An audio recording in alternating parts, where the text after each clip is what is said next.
Corona गेलाय असं सगळ्यांनाच वाटत होतं, पण तो पुन्हा एकदा आलाय। सिंगापूर आणि हाँगकाँगमध्ये पुन्हा एकदा कोरोना रुग्णसंख्येत झपाट्याने वाढ होताना दिसते। सिंगापूरमध्ये तब्बल 14,200 नवीन रुग्ण आढळले। या पार्श्वभूमीवर सिंगापूर सरकारने हाय अलर्ट जारी केलाय।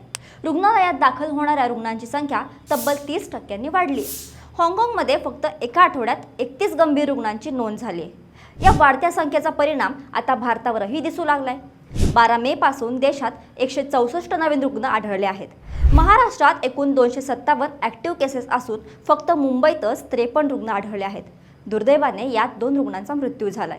राज्याचे आरोग्य मंत्री प्रकाश आंबेडकर यांनी साथ परत येण्याची शक्यता मान्य केली। आम्ही सर्व स्थितीवर नजर ठेवून असू, वैद्यकीय यंत्रणा सुसज्ज करण्यात आल्याचे केंद्रीय आरोग्य मंत्रालयाने म्हटलं आहे। पण या सगळ्याच्या पलीकडे तुम्ही स्वतः सावधगिरी बाळगणं गरजेचं आहे। मास्क वापरा, सोशल डिस्टन्सिंग पाळा आणि लक्षणं दिसताच चाचणी करून उपचार घ्या। ही वेळ कोरोनाला हलक्यात घेण्याची नाही।